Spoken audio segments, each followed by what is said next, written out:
Hej, hej, witam na moim kanale.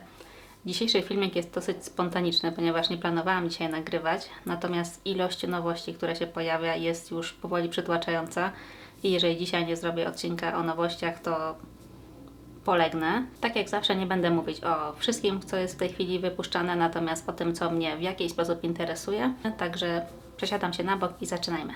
I zaczynamy od razu z grubej rury. Natasha Denona i Yuka Palette.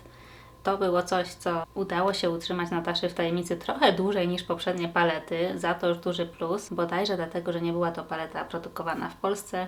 Tutaj, jak wiemy, jest bardzo dużo przecieków, dużo ludzi wynosi palety z fabryk, nie wiem dlaczego. Natomiast tym razem paleta nie pojawiła się na Vinted, także ja uznaję to już jako sukces. A przechodząc już do samej palety, tematem przewodnim jest Yuka. Nie wiem jeszcze dlaczego dokładnie, natomiast wiem, że Yuka to jest po prostu roślina. Zdaje się, że jest dosyć popularna jako roślina doniczkowa, ale w naturze występuje też jako dużo większy krzak, drzewo.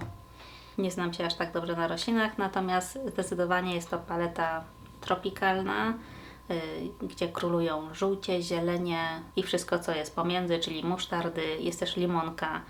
Generalnie paleta bardzo w moim stylu. Ja się niezmiernie cieszę i nie mogę się doczekać, jak do mnie dotrze, ponieważ tak już mogę powiedzieć, że ją zamówiłam.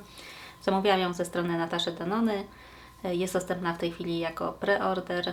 Wysyłka ma być około 1 czerwca. Normalnie zaczekałabym, aż pojawi się u mnie w Sephorze, natomiast wydaje mi się, że Natasza wycofuje się z Sephory kanadyjskiej. Wszystko przynajmniej na to wskazuje. Ostatnio pojawiła się paleta chyba Retroglam. To była ta ostatnia paleta? Tak. Natomiast nie pojawiły się już korektory. Tak samo te nowe konturówki nudziakowe. Totalna cisza. Wiele jej palet było u nas na wyprzedaży, takiej dosyć głębokiej. Także podejrzewam, że marka zmywa się z rynku kanadyjskiego. Zauważyłam również na stories marki, gdzie zazwyczaj mówią, kiedy dana paleta czy inny produkt będzie dostępny w poszczególnych krajach. Kanada zwykle była tam wymieniana, natomiast od jakiegoś czasu, myślę, że tak od 3-4 kolekcji nie jest już wymieniana. Ja kilka razy pytałam w komentarzach markę, co się dzieje, czy dany produkt wejdzie do sprzedaży w Kanadzie, czy nie, natomiast nigdy nie dostałam odpowiedzi. Przynajmniej nie odpowiedzi na moje pytanie. Dostałam jakieś serduszka, czy inne tam głupoty. Także ewidentnie nikt tego nie czyta. To jest o tyle problematyczne, że Natasha Denona jest jedną z moich najulubionych marek, jeżeli w ogóle nie najbardziej ulubioną. I jeżeli rzeczywiście wyjdzie z Sephory, to nie będę miała absolutnie żadnego źródła Nataszy Denony w Kanadzie. Jedyną opcją będzie zamawianie ze Stanów. Jest dostępna na stronie Beautylish, natomiast tam zauważyłam, że również coś się opóźnia. Kiedyś te launche na stronie Beautylish były tak naprawdę w tym samym czasie co w Sephorze.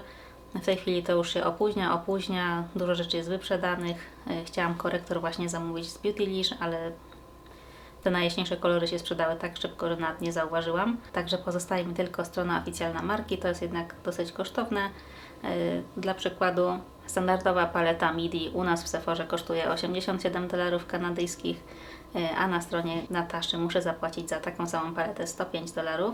Z tego co wiem, ta cena zawiera już cło, natomiast nawet licząc z cłem to jest trochę za dużo, także nie wiem co zrobię w przyszłości. Na razie zamówiłam tą paletę ze strony Nataszy, ponieważ to jest moja kolorystyka. Uwielbiam takie brudne zielenie. Ta limonka też w rogu się na mnie strasznie patrzy i ten zielony, który jest w tym samym, po tej samej stronie, tylko na dolnym rogu, również jest przepiękny. Błyski wyglądają bardzo ładnie, dosyć standardowe kolory, jedne troszkę bardziej idą w stronę zieleni, inne bardziej w stronę złota, także nie jest jakoś bardzo szalona paleta. Natomiast uważam, że jak na markę taką mainstreamową, luksusową, jakby nie patrzeć, jest to bardzo odważna kolorystyka. Spróbujcie sobie wyobrazić Pat McGrath, która robi taką paletę w zieleniach. Ja bym bardzo chciała taką zobaczyć, ale Pat jest w jakimś różowym świecie w tej chwili, także nie sądzę.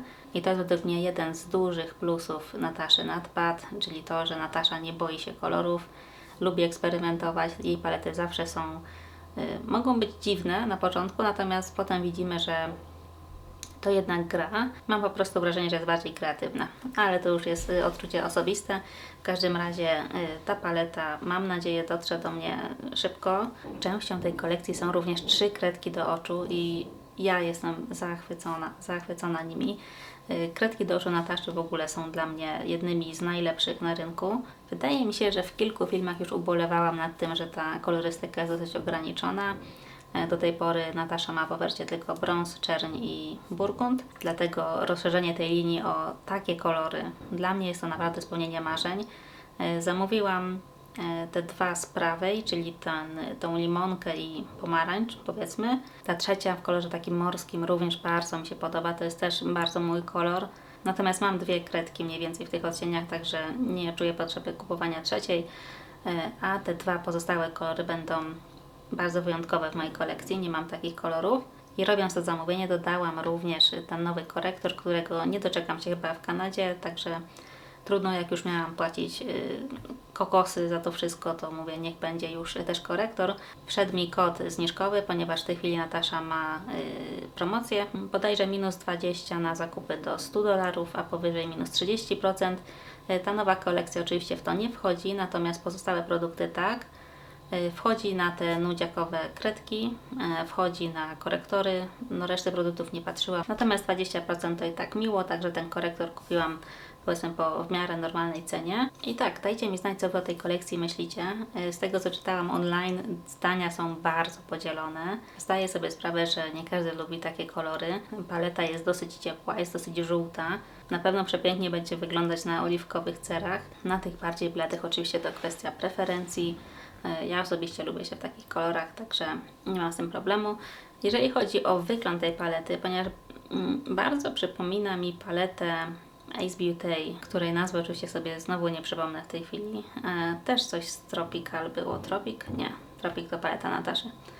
Wrzucę Wam zdjęcie obok, żebyście zobaczyli. Wydaje mi się podobna koncepcja, natomiast Ace Beauty bodajże idzie bardziej w stronę właśnie zieloną. Nie mam tej palety do porównania, natomiast jeżeli chodzi o kolekcję Nataszy, ja widzę tutaj troszeczkę gold, ponieważ kolory w gold również są takie bardziej musztardowe. Jest też ten piękny, ten kolor morski, którego używam dosyć często, ale także widzę w tej palecie troszeczkę Metropolis. Ona również idzie w stronę cieplejszą, bardziej pomarańczową może.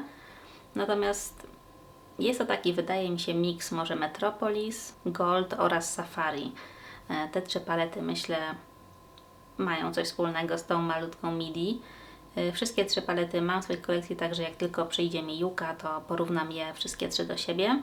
Jeżeli macie jeszcze jakieś inne pomysły, do czego ta paleta jest podobna, to dajcie mi znać w komentarzu. I jeżeli te palety posiadam, to bardzo chętnie porównam w filmie, w którym będę próbowała palety Yuka po raz pierwszy. A tymczasem przejdźmy dalej, bo pierwszy temat, to ja już gadam jak najęta. Wspomniałam o Pat i jej różowym świecie i mamy znowu różową kolekcję od Pat. Ja, słuchajcie, nie wiem, jak ona to robi. Mnie by już naprawdę się to znudziło. I nawet jako osobie, która tworzy takie produkty, ewidentnie to się sprzedaje. Nie mam innego wytłumaczenia. Oczywiście kolekcja jest ładna, zwłaszcza ten kłod uważam jest bardzo ładny, natomiast przez ten mat, który mam chyba już jakąś traumę, jeżeli chodzi o taki burgund ze strony Pat, ten kolor pojawia się po prostu wszędzie. W niektórych paletach powoduje u mnie reakcje alergiczne, także wystrzegam się jak mogę. Pozostałe trzy kolory są neutralne, różowe, bardzo ładne. Na pewno makijaż tą paletą wyjdzie przepiękny, natomiast ja już mam dosyć różu ze strony Pat. Tak samo jeżeli chodzi o te róże w kremie. Sam pomysł, koncepcja bardzo dobra. Róże w kremie są teraz bardzo trendy, natomiast uważam, że egzekucja tego jest dosyć marna. Same te opakowania wyglądają dosyć tanio. Nie wiem, może to jest kwestia zdjęć czy filmików. Pat słynie z tego, że nakłada duże filtry na swoje marketingowe produkcje, co może oznaczać, że dany produkt wygląda albo dużo lepiej, albo dużo gorzej w rzeczywistości. Mnie się po prostu nie podoba. Wygląda to dosyć tanio, wygląda to jak coś, co mógłby zrobić, nie wiem, Colourpop, bez urazy oczywiście do marki Colourpop, którą swego czasu bardzo lubiłam. Wydaje mi się, że błędem również było robienie różowych tubek. Sam kolor jest dla mnie przynajmniej odpychający. Poniekąd dlatego, że ta marka kojarzy mi się już tylko z różem i gdyby zrobiła jakikolwiek inny kolor, nawet biały niech będzie, to możliwe, że to opakowanie podobało mi się bardziej. Patrząc na same kolory tych różów, nic szczególnego. Pierwsze dwa, czyli Peach Lotus i Paradise Peony, wydają mi się bardzo brzoskwiniowe, totalnie nie dla mnie. Divine Rose ładny, ale znowu Divine Rose już mamy naprawdę potąd. Sama mam chyba 3 róże, tak? Divine Rose 1, 2 i chyba w tym duo różów też jest jakiś Divine Rose. Nie wiem, generalnie uważam, że Divine Rose to jest po prostu odpowiednik Pillow Talk u Charlotte. I ja po prostu już mam dosyć. Nie chcę naprawdę kolejnego Divine Rose w swojej kolekcji. Zapewne z czasem spróbuję tych różów, ponieważ może wiecie, jestem maniaczką różów kremowych. To jest po prostu coś, co uwielbiam. I jestem troszeczkę ciekawa formuły. Natomiast na pewno nie będę rzucać się na launch, nie będę kupować tego jakoś zaraz. Być może na jakiejś znowu promocji 20-30% na stronie PAD po prostu kupię 1 czy 2 kolory tak, żeby przetestować. Ponieważ znowu nie sądzę, żeby pojawiły się testery u nas w Sephorze w Kanadzie, bo jeżeli tak, to będzie łatwiej. Przesłoczuję sobie wszystkie kolory i wtedy zdecyduję, czy jest to warte zakupu. Produkt, który wygląda najlepiej, tak wizualnie przynajmniej, to jest to duo rozświetlające z balsamem z jednej strony, a z drugiej mamy jakby rozświetlacz taki koloryzowany. Ten produkt wygląda najbardziej solidnie, nawet mówię w formie opakowania. O kolorze już dyskutowaliśmy, natomiast samo to, że jest to w połączeniu ze złotem, nie wiem, jakoś wygląda mi tak ciężko, w pozytywnym tego słowa znaczeniu, że jest to po prostu jakiś cięższy w miarę kompakt, nie taki lekki, plastikowy, tani. Swatch natomiast dla mnie zbyt brzoskwiniowy, nie moja po prostu estetyka. Natomiast swatche już na ręku, te, które są mocno edytowane, tutaj wygląda lawendowo i przepięknie. Natomiast ja nie wiem po prostu, co o tym myśleć. Dla mnie te 2 zdjęcia to są 2 inne produkty. Totalnie. Nie wiem, czy ja mam coś z oczami, czy nie. Dajcie mi znać, jak Wy to widzicie. Ale podsumowując, cała ta kolekcja jest na razie jako pas. W przyszłości, jeżeli to wszystko pójdzie na promocji, najpewniej kupię jakiś róż w kremie, tak żeby przetestować. Paletka, głównie ze względu na ten mat, słuchajcie, jest na nie. Jeżeli ten mat byłby czymkolwiek innym, myślę, że przynajmniej bym się zastanawiała. Ponieważ te błyski wyglądają bardzo ładnie, jestem pewna, że będą bardzo widowiskowe. Jest to jednak Pat McGrath, ale ten burgundowy mat będzie na pewno nie byłby przeze mnie używany. Przechodząc dalej, mamy nową paletę od Lindy Hallberg, czyli LH Cosmetics. I jest to po prostu paletka marzenia wielbicieli chłodnych tonów. Jest absolutnie przepiękna. Bardzo mnie zdziwił ten kolor, który w palecie wygląda na żółty, natomiast na swatchu wygląda to jako taki półtransparentny, zimny złoty. I przyznaję, że nie wiem do końca, jak to będzie wyglądać na oku, ponieważ w opisie jest napisane, że jest to żółta baza z niebieskimi i różowymi drobinkami typu iridescent. Żółtą bazę widać tutaj na zdjęciu, natomiast tych drobinek nie. Być może w rzeczywistości będzie to inaczej. Natomiast reszta kolorów cudna. Jest to naprawdę bardzo ładna paleta, chłodna. Ja bardzo lubię takie kolory, też srebra, szarości czy taupy. Uważam, że do niebieskich oczu bardzo pasują. Natomiast z dostępnością u nas w Kanadzie jest bardzo słabo. Musiałabym znowu zamawiać ze strony oficjalnej marki. Cła, podatki i tak dalej. Także niestety Lindy Hallberg u mnie nie będzie. To jest marka, którą kupuję tylko i wyłącznie wtedy, jak jadę do Polski. Zamawiam sobie czy to z Zalando, czy ze strony marki. Po prostu wychodzi mi to dużo taniej. Może gdyby w tym czasie nie było innych nowości, które mnie jakoś bardzo interesują, zamówiłabym tą paletę tutaj. Natomiast z racji tego, że wyszła Natasza, jeszcze jest dużo innych rzeczy, które mam w planach kupić, to jest po prostu coś, co mogę łatwo odłożyć na później. Natomiast dajcie mi znać, co Wy o tej palecie myślicie. Czy lubicie takie chłodne tonacje? Wiem, że dużo ludzi boi się szarości. Niektórzy uważają, że wyglądają one dosyć brudno. To jest oczywiście kwestia preferencji, ale również tego, jaką mamy tonację skóry. Na skórach takich neutralnych bądź chłodnych szarości są naprawdę przepiękne. Następna duża marka, która zaskoczyła nas nowością w swojej ofercie, to ABH. ABH wyszło z paletą Cosmos i nie wiem jak Wy, ale ja sobie Kosmos trochę inaczej wyobrażam. Ale po kolei. Paleta wygląda na ten sam format jak ostatnie 2 ich produkcje, czyli Rose Metals i Nouveau. Obie te palety posiadam, lubię. Formuła jest całkiem przyjemna, natomiast ABH dla mnie przynajmniej zawsze się tak mocno osypuje, że przez to nie sięgam po nie za często. Natomiast jeżeli chodzi o kolorystykę, o formułę już na oku, jest naprawdę przepięknie. I teraz jeżeli chodzi o tą paletę Cosmos, ten rząd górny z błyskami, uważam, że jest przepiękny. Bardzo mi się podobają te kolory, zwłaszcza ten czarny z drobinkami i złoto obok niego. Ojej, to by było przepiękne Smoky Eye. I generalnie pierwsze co pomyślałam widząc tą paletę, to mówię, o, to będzie paleta do Smoky Eye. Natomiast potem przyglądając się już bliżej, widząc też więcej swatchy, nie bardzo rozumiem, dlaczego marka zdecydowała się na maty tak ciepłe. Górny rząd powiedziałabym, że jest raczej taki neutralny w stronę chłodnego, natomiast dolny rząd jest po prostu ciepły. Wszystkie maty, jakie widzicie w tej palecie, są bardzo ciepłe i ja po prostu nie widzę, jak te maty z tymi błyskami mają zagrać. No nie. Ja bym tutaj widziała średniej intensywności taupe, widziałabym tutaj granat, może nawet jakąś butelkową zieleń, kurczę, czemu nie? Natomiast terakota i ciepłe brązy to jest naprawdę porażka. Jak to się też kojarzy z kosmosem, to nie wiem. Nie byłam, może Wy byliście, dajcie znać. Na razie jestem na nie. Zobaczę jeszcze jak będę w Sephorze, na pewno jak się tam pojawi, ją przesłoczuję i jeżeli będzie jakaś miłość, to wtedy ją kupię, natomiast na ten moment jest to nie. Kolejna paleta, o której chciałabym porozmawiać, bo w ogóle zobaczcie ile jest nagle palet. Ja nie wiem co się stało, że wszystkie marki wychodzą z paletami, ale kolejna jest bardziej neutralna i jest to paleta od Nomad Cosmetics i nazywa się Okavango Safari. Jest to przepiękna, neutralna paleta z domieszką zieleni. Jest to coś, co jest bardzo oryginalne dla tej marki, ponieważ Nomad Cosmetics słynie z bardzo kolorowych palet i szczerze mówiąc czekałam na tą bardziej neutralną wersję. Jest to też marka, która zawsze ma jakiś cel charytatywny idący za daną paletą, także zdecydowanie lubię ją wspierać. Czy zakupię akurat tą paletę? Jeszcze do końca nie zdecydowałam. Na początku byłam bardzo na tak. Śledziłam ich na Instagramie, kiedy odkrywali kolejne puzzle, zagadki i mogliśmy razem odkrywać, co to jest za destynacja tym razem. To, dlaczego się waham, wynika z dwóch rzeczy tak naprawdę. Pierwsza to taka, że malując się dzisiaj oglądałam 2 recenzje na YouTubie i szczerze mówiąc są przeciętne. To znaczy obie YouTuberki mówiły, że te błyski z tej palety mają tendencję do robienia hard pan dosyć szybko.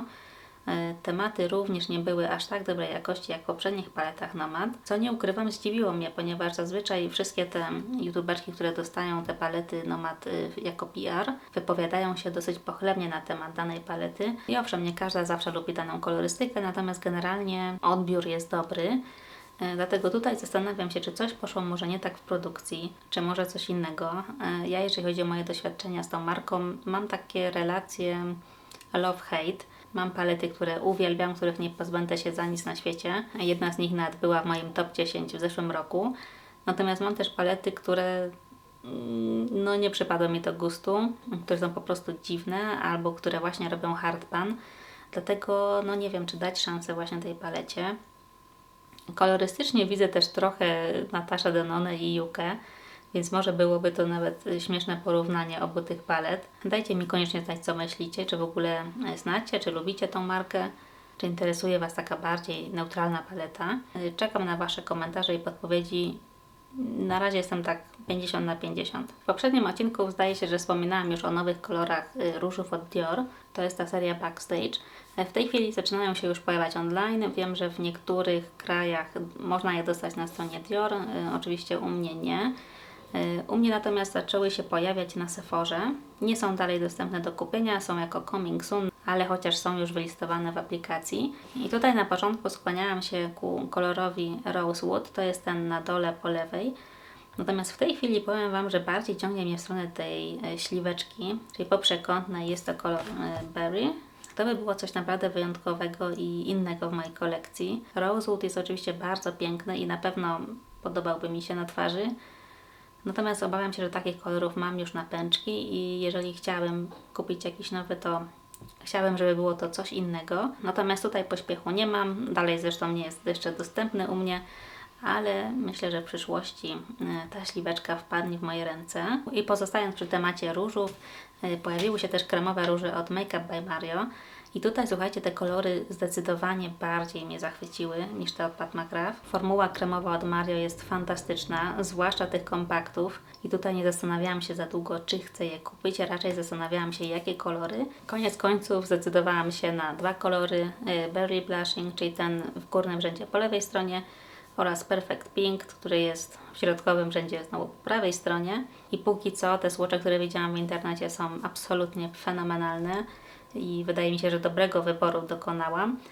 Róże powinny dojść do mnie tak naprawdę jutro, także jeżeli wszystko pójdzie zgodnie z planem, w czwartek powinien ukazać się test tych różów na moim kanale. Serdecznie zapraszam. Także wtedy powiemy sobie o nich nieco więcej. Natomiast teraz lecę dalej, ponieważ całkiem nieźle mi idzie, przyspieszyłam.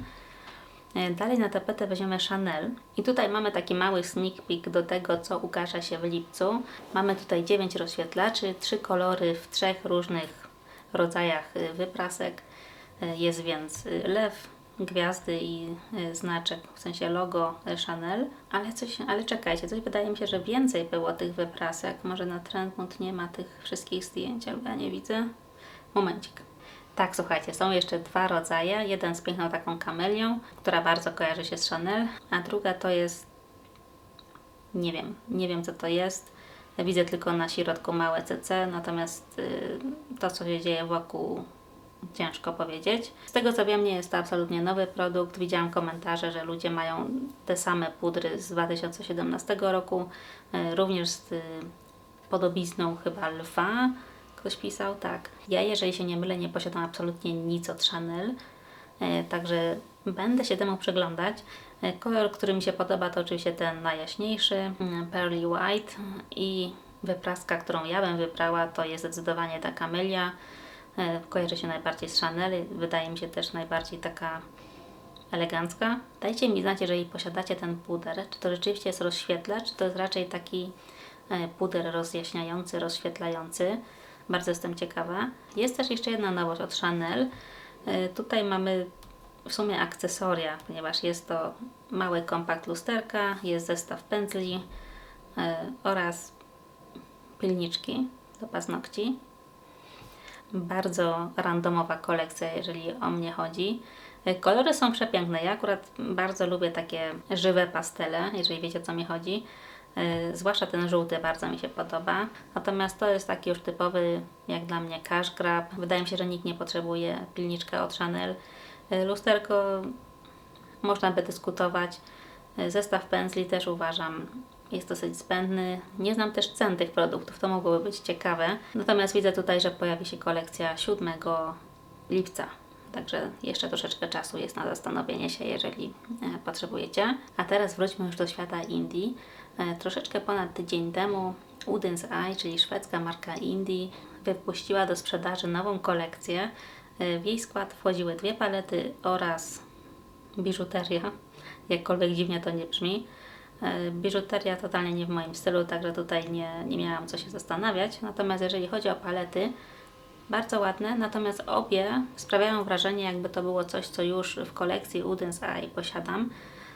Ta zielona zwłaszcza przypominała mi dużo innych zielonych palet od Woodens Eye, które posiadam, także ją skreśliłam dosyć szybko.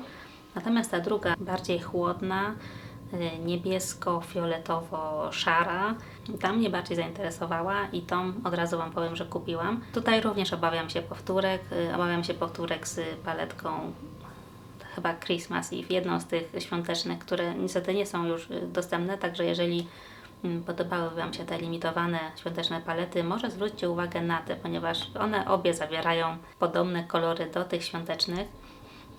Ta właśnie chłodniejsza przypominała mi też paletkę ze współpracy z Anet, z taką youtuberką.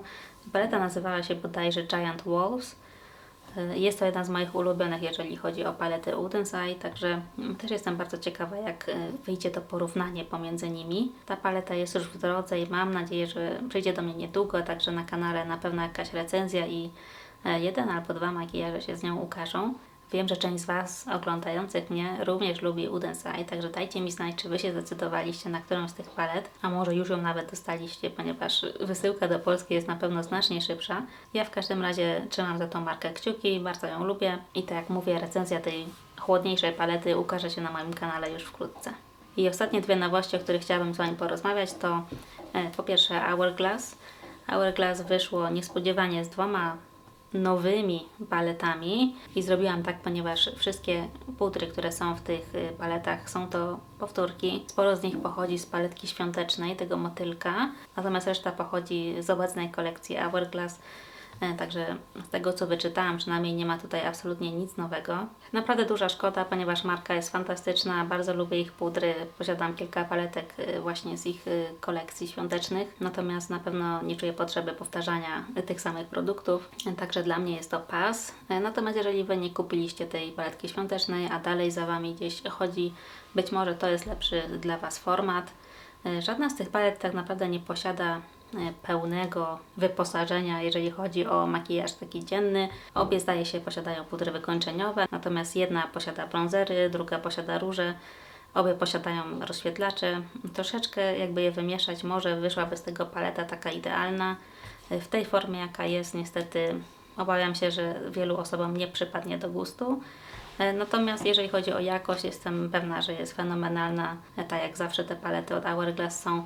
Także jeżeli to są Wasze kolory, to jest coś, co chcieliście zawsze spróbować, zdecydowanie mogę to polecić. I ostatnia już nowość, o której dzisiaj chcę powiedzieć, to jest współpraca marki Anerfly Cosmetics z Heather Austin, którą na pewno wiele Was tutaj kojarzy na YouTubie. Heather wydała jakiś czas temu współpracę z Adept Cosmetics. Tą paletkę, myślę, więcej osób kojarzy. I jak widać, idzie dalej. Bardzo się cieszę z jej sukcesu. Tym razem mamy Anerfly Cosmetics. Kolekcja nazywa się Resurgence i jest to paleta cieni, paleta róż rozświetlacz oraz błyszczyk. Przyznam, że wizualnie wygląda wszystko naprawdę fantastycznie, zwłaszcza ta okładka bardzo mi się podoba.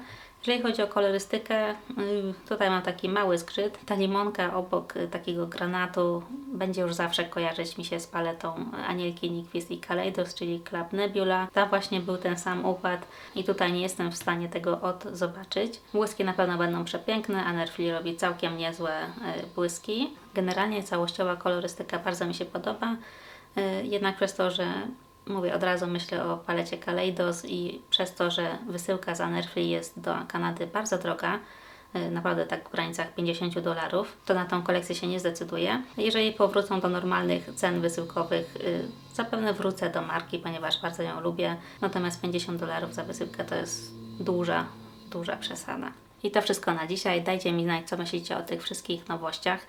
Czy nie jest to trochę przytłaczające? Ja nie wiem, co się stało, natomiast normalnie w tym czasie w roku nie ma tyle nowości. Zbliżamy się dużymi krokami do lata i zazwyczaj ten okres był znacznie spokojniejszy. Dajcie mi znać, jeżeli macie jakąś teorię, co się stało, oraz dajcie mi znać, czy cokolwiek Was zainteresowało. Dzięki wielkie za oglądanie i do zobaczenia w następnym odcinku. Pa, pa!